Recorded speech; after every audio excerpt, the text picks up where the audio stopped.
In this video, we are continuing our Investigating Life series with a moon in the Jovian system called Io. And it is a fascinating guy. I'm really excited about this one because the dynamics of the moon are such that it forces you to stay very disciplined and principled in your approach to assessing whether life exists there right now. But it also demands a level of creativity and reimagination for all the parts to come together in such a way that a chemical system that is self-sustaining and can undergo a form of Darwinian evolution, adaptation, and change could come together and be possible and produce a life form. That is why Io is such an exciting object to analyze and think about. Now, Io is orbiting Jupiter counterclockwise about 1.77 days, and there's a 2-hour window where Io sits firmly within the shadow region of Jupiter. That is, Jupiter is completely blocking the radiation from our star, the sun, from hitting the moon. And then scientists think because of this, it's almost like a day-night cycle, and during this nighttime, the atmosphere freezes and deposits onto the surface of the moon, and until it comes back, loops back around, and again is getting bombarded by radiation, ultraviolet radiation from the sun, the material that was deposited will once again sublimate and form this very thin veil, thin atmosphere of material. But what is that material? Well, Jupiter's gravitational tug on Io is extremely uneven but very strong, and this creates a level of internal friction, we call it tidal heating, and it drives volcanic activity. In fact, Io is the most volcanically active object, we think, in our solar system. And so these volcanoes are spewing plumes of sulfur and sulfur dioxide and other sulfur compounds making up the atmosphere. A lot of it is getting lost to the vacuum of space. And in addition, with any volcano, you have magma undergirding the surface, and as it moves along, some lava spills out, and this lava is silica lava. So as it condenses and solidifies, as it moves across the surface, it cools, it creates microporous silica. And this is extremely irrelevant to our hypothesis for our life form. We have microporous silica that will protect our membrane. Now, what's our membrane? Remember, we have sulfur dioxide, and it's interacting with ultraviolet radiation. This ultraviolet radiation plus sulfur dioxide produces sulfur monoxide and oxygen. And then at the very, very low pressures that exist on Io, something unlike we see here on Earth, except maybe in artificial conditions that we could create, it is such low pressures that the sulfur monoxide can result in diatomic sulfur in S2, or maybe even S3, S4, S5, etc. And this can all coalesce to make a membrane, a sulfur-based membrane. And so this membrane could be protected by this silica, microporous silica, which will increase pressure, which is important, and also protect it from denaturation or destruction from the ionization of Jupiter's magnetic field.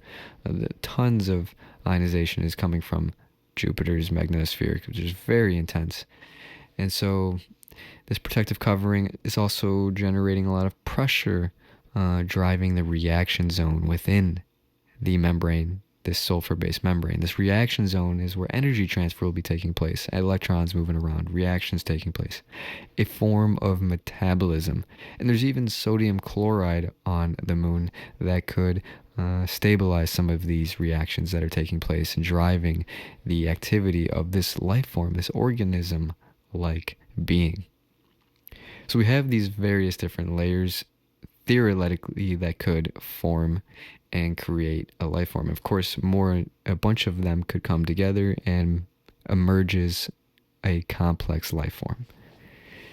Now, this is extremely speculative, hypothetical, and theoretical, but I do think it's consistent and principled, although maybe I made some mistakes in some places, and you guys can point those out if I have.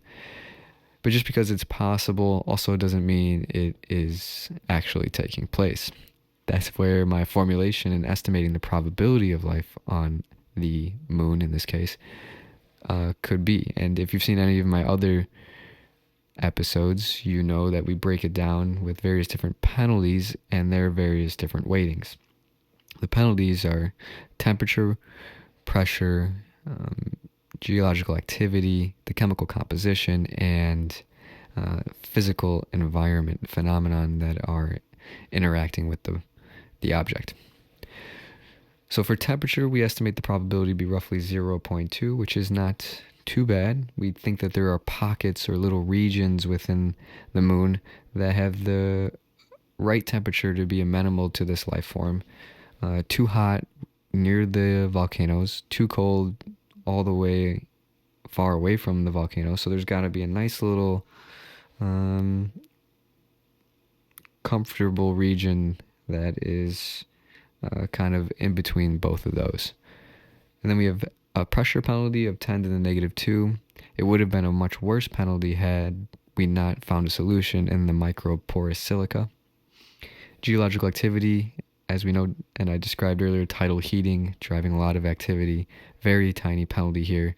And maybe too much activity is actually why we estimate the probability roughly 0.8 instead of a perfect 1 where no penalty exists. And lastly, we have chemical composition. Second to last, we have chemical composition. Estimate that to be 0.6 because we have a sulfur-based life form instead of a carbon-based life form. We don't know if this is even possible. So we have a little bit of a penalty there and estimated to be 0.6, given that at least theoretically the chemical laws are consistent and the physical laws at least are consistent, and we think that the outcome is possible. The biggest penalty is the physical environment. Major fluctuations. We have radiation, tons of radiation. We have the shadow zone. We have a lot of changes taking place on the planet. And just because there's a lot of energy and geological activity, that activity is highly variable from place to place.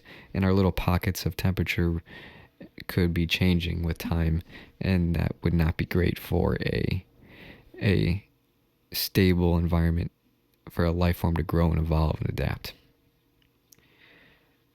Ultimately, if we plug all of these inputs in, the output we get is a probability of roughly 0.216%. This edges out Jupiter, but it doesn't surpass Venus or Mars. So we have our top 3 candidates that we've assessed so far in Venus, Mars, and Io. That was a really fun one for me, but we're going to continue our exploration within the solar system, eventually expand to outside the solar system. And we'll see you in the next episode, which I think will be another moon within the Jovian system. Hope to see you then.